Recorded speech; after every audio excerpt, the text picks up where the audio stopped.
అన్న ఓకే అన్న.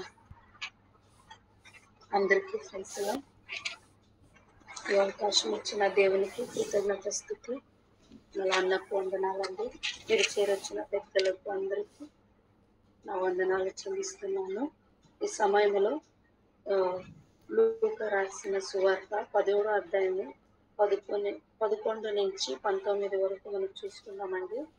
ఆయన యెరూషలేమునకు ప్రయాణము పోవుచుండా సమరయ గలిలయ మధ్యగా వెళ్ళుచుండగా ఆయన ఒక గ్రామంలోనికి వెళ్ళుచుండగా 10 మంది కుష్ఠరోగులు ఆయన ఎదురుగా వచ్చి దూరమున నిలిచి, యేసు ప్రభు, మమ్మల్ని కరుణించమని కేకలు వేసిరి.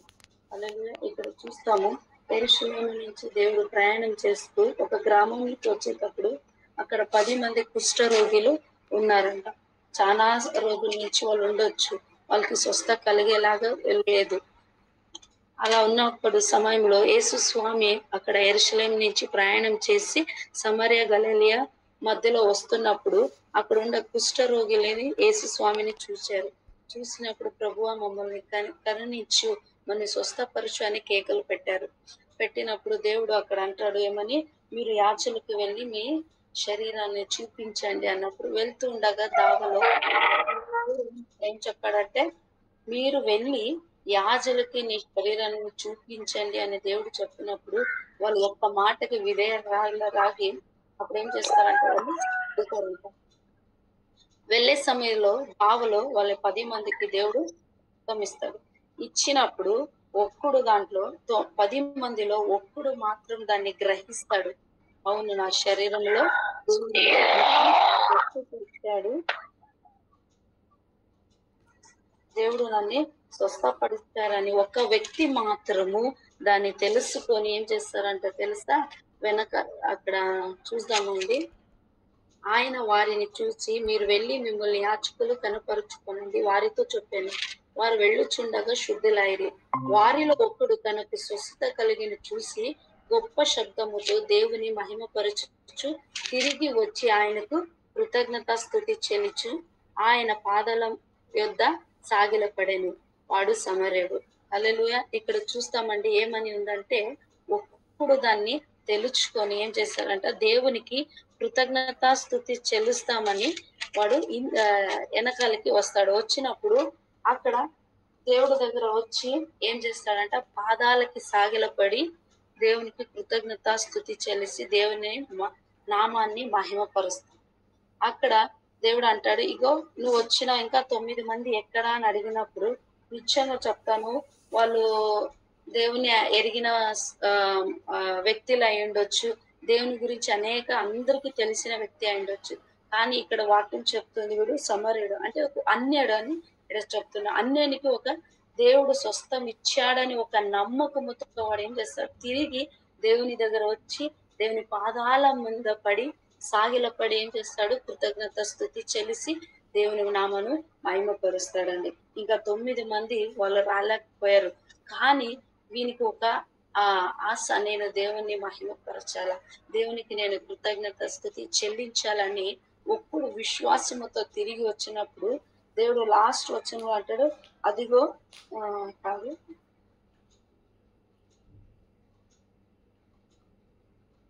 నీవు లేచి పొమ్ము, నీ విశ్వాసము నిన్ను స్వస్థపరిచెను వానితో చెప్పాను.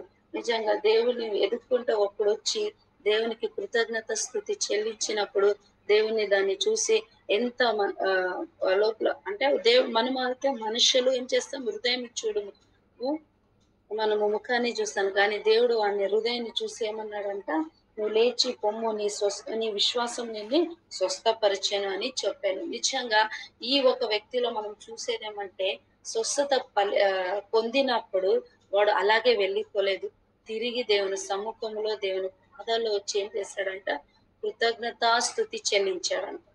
కృతజ్ఞతా స్తుతి చెల్లించాల. నిజంగా మా జీవితంలో దేవుడు చేసిన మేలుని మనం ఏం చేయాలంట, కృతజ్ఞత స్థుతి మనము చెల్లించాలని దేవుని వాక్యం సెలవిస్తుంది. తెస్సలోనికలో చూసేటప్పుడు ఎల్లప్పుడూ కృతజ్ఞత స్థుతి ప్రార్థన వల్ల మనము ఎదగాలని దేవుని వాక్యం చెబుతుంది. ఈ ఒక వ్యక్తిని చూసినప్పుడు వాడు స్వస్థ పొందినాక అలాగే వాళ్ళ జೊತೆకి వెళ్ళిపోలేదు, తిరిగి దేవుని దగ్గరికి వచ్చి దేవునికి థ్యాంక్స్ చెప్పాడు. ఇప్పుడు మాకు ఎవరన్నా సహాయం చేసేప్పుడు మనం ఏం చేస్తాము? వాళ్ళకి మనం థ్యాంక్స్ చెప్తాము. అలాంటి మనస్సు ఈ వ్యక్తిలో ఉండింది. ఆ! ఈ వ్యక్తి వచ్చి దేవుని కృతజ్ఞతాస్తుతి చెల్లిస్తూ దేవుని నామమును పరిచాడు. పరిచిన తర్వాత దేవుడు సంపూర్ణంగా మనకేం చేశాడు? స్వస్థపరిచాడని మనం చూస్తాము. అలాంటి హృదయం మాకు ఉండాలి.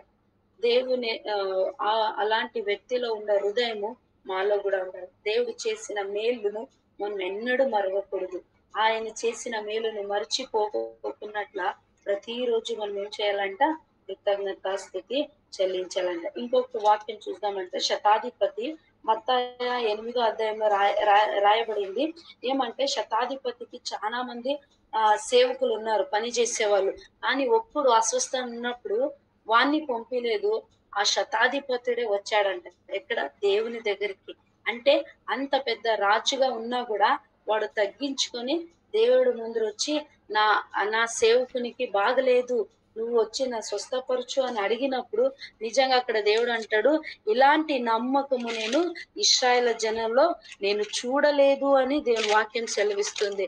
అట్లయితే శతాధిపతి హృదయంని చూసి దేవుడు అంటున్నాడు, ఇలాంటి మనస్సు ఎవరిలో చూడలేదంట? ఇశ్రాయేలు జనాంగంలో నేను చూడలేదని దేవుని వాక్యం సెలవిస్తుంది.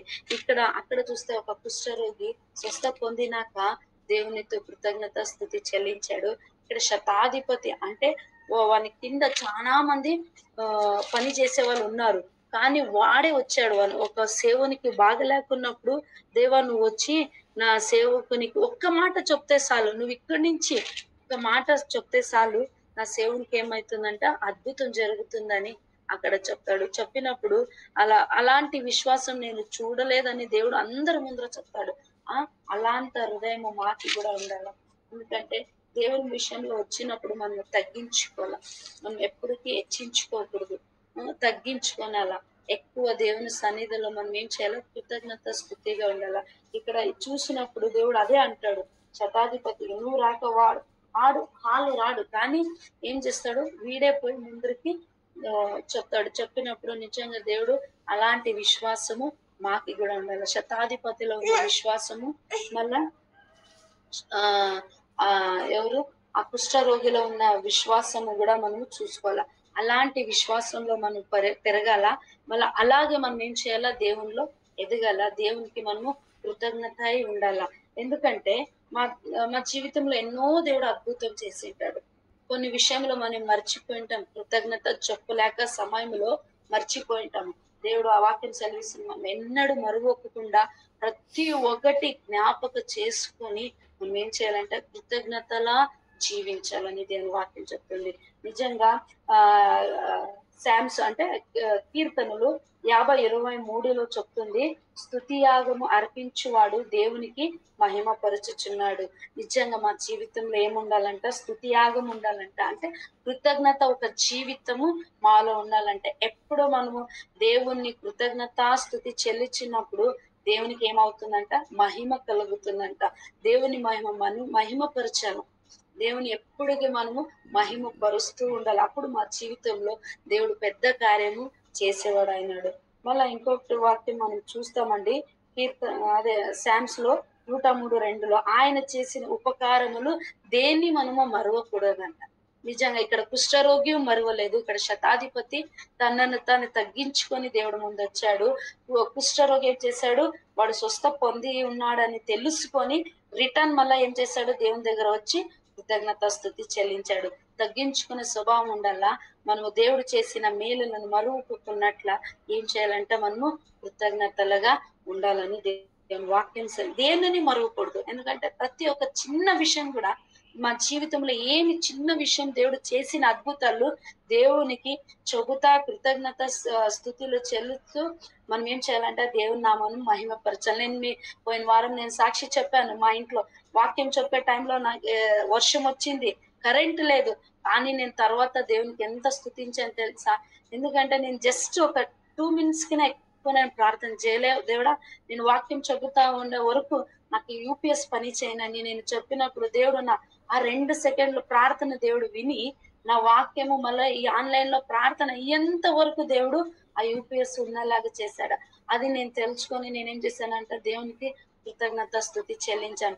అలాంటి ఎన్నో కార్యాలు మా జీవితంలో ఉంటది. అదొకటే కాదు, ప్రతి ఒక్క విషయంలో దేవుడు మాకు చిన్న చిన్నగా మనము ఏం చేస్తాడు, దేవుడు కాపాడుతుంటాడు.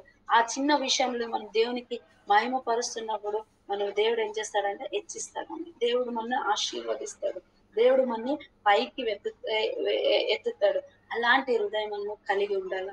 ఈ ప్రతి రోజు మనం ఈ ఆన్లైన్ లో దేవునికి కృతజ్ఞతాస్తుతి చేయాల. మా వ్యక్తిగత ప్రార్థనలో కృతజ్ఞతాస్తుతి చేయాల. కుటుంబ ప్రార్థనలో దేవుని కొంచెం మహిమపరచాల. కృతజ్ఞత చెప్పుతూ దేవుని నామమును మహిమపరచాలండి. ఇంకొక దాంట్లో చూద్దామంటే శామ్స్ 69:30లో ఇలా సెలవిస్తుంది. కీర్తనలతో నేను దేవుని నామమును స్తుతించెదను, కృతజ్ఞతా స్థుతులతో నేను ఆయనని ఘనపరచెదను. కీర్తనలు 69:30లో చెబుతుంది. కీర్తనలతో అంటే దేవుని పాటలు, దేవుణ్ణి స్తుతిస్తూ, దేవుని పాటల్ని మళ్ళా దేవుని స్తుతిస్తూ నామమును ఏం చేయాలి, దేవుని నామమును స్తుతించాలని దేవుని వాక్యము సెలవిస్తుందంట. మొత్తం కృతజ్ఞత స్థుతుల నేను ఆయన్ని ఘనపరచదని. నిజంగా దేవుని పాటల ద్వారా, ఆరాధనల ద్వారా, మా స్తుతి ద్వారా ఏం చేయాలంట, దాన్ని స్తుతిస్తూ ఆయన నామమును మహిమపరుస్తూ ఆయన ఘనపరచాలని దేవుని వాక్యం సెలవిస్తుందండి. నిజంగా మనం ప్రతిరోజు ఏం చేయాలంట, దేవుని సముఖములో కూర్చొని కృతజ్ఞతా స్థుతులుగా దేవుడు చేసిన, ఈ రోజు మనం బతికి ఉన్నామంటే ఆయన కృప, ఈ రోజు మనము జీవిస్తున్నామంటే ఆయన కృప, ఈ రోజు మా పనిలో మా ప్రతి ఒక్క పోయే ఎక్కడికైనా వెళ్ళి వచ్చినాం సురక్షితంగా మనం ఇల్లు చేరామంటే ఆయన కృప. అది మనం తలుచుకొని ఏం చేయాలంట, దేవునికి కృతజ్ఞతాస్తుతి చెల్లాలని దేవుని వాక్యం సెలవిస్తుంది. నేను ఎక్కడికైనా బయటికి పోని, నేను జస్ట్ ఒక 2 minutes ప్రార్థన చేసి వెళ్తాను. దేవుడా నేను వెళ్తున్నాను బయటికి, నా ప్రయాణంలో నా తోడుగా ఉండు, ఏమి అపాయం రాకున్నట్ల నన్ను కాపాడు. ఈ జస్ట్ ఇది ఒక ప్రార్థన చేసుకొని నేను వెళ్తా ఉంటానండి. వెళ్తా సమయంలో దేవుడు నన్ను ఏం చేస్తాడు, సురక్షితంగా పిలుచుకోపోయి సురక్షితంగా ఇల్లులో నేను చేర్చి వచ్చినా కూడా నేను ఏం చేస్తాను, దేవుడా నన్ను సురక్షితంగా నా కుటుంబంలో నువ్వు చేర్చావని నేను ఒక్క నిమిషం కృతజ్ఞత దేవునికి చెల్లిస్తాను. ఎందుకంటే ఈ కాలంలో మనం తిరిగి వెళ్ళి వస్తామనేది కూడా లేదు. అలాంటి పరిస్థితిలో ఉన్నప్పుడు మనం ఏం చేయాలా, దేవునికి మహిమపరచాలి, దేవునికి మనం ప్రార్థన చేసుకొని వెళ్ళాల.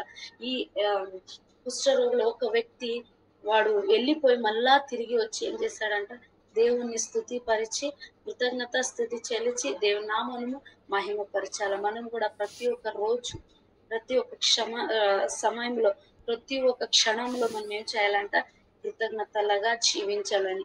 మా ఊపిరి ఉన్నంత వరకు, మనం ఈ లోకంలో ఉన్నంత వరకు దేవుని నామమును మహిమపరుస్తూ ఉండాలి, కృతజ్ఞత చెప్పుతూ ఉండాల.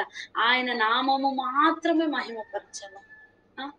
మనం ఎప్పుడు దేవుని నామమును మహిమపరుస్తూ మనం తగ్గించుకొని ఉండాల. దేవుని ఎప్పుడు మనం పైకి ఎత్తుతున్నప్పుడు దేవుడు ఒకరోజు మన్ని కూడా ఏం చేస్తాడంట, హెచ్చిస్తాడంట.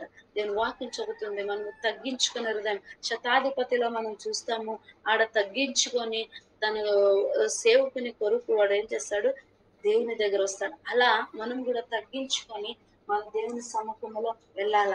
దేవుడా ప్రభు నాలో ఏమి లేదయ్యా, అన్నీ నువ్వే అని మనం ఏం చేయాలంట, దేవుని ముందు తగ్గించుకొని దేవుని ముందు మొనకాలూరి ఆయన కృతజ్ఞతాస్తుతి చెల్లిస్తూ, ఆయన మహిమపరుస్తూ, ఆయన ఘనతపరుస్తూ, ఆయన కీర్తనలతో పాటలతో దేవుణ్ణి ఆరాధించాలని దేవుని వాక్యం సెలవిస్తుంది. ప్రతిరోజు మనం ఏం చేయాలా, ప్రార్థించాలి, ఎక్కువగా కృతజ్ఞతలాగా ఉండాల, ఎక్కువగా స్తుతి చేయాల, ఎక్కువగా పాటలు పాడాలి, ఎక్కువ దేవుణ్ణి ఆరాధించాలని దేవుని వాక్యం సెలవిస్తుంది. అలాంటి నమ్మకము 10 మంది కుష్ఠరోగుల ఒక్కరిలో మనం చూస్తాము. అలాంటి విశ్వాసము మాలో కూడా ఉండాలా. మనము తిరిగి మనం ఏం చేయాలా, దేవునికి థ్యాంక్స్ చెప్పాలా, దేవునికి మనము కృతజ్ఞతగా జీవించాలని ఈ వాక్యము చెబుతుందండి. దేవుడి వాక్యమును దీవించిన గాక. ఆమేన్.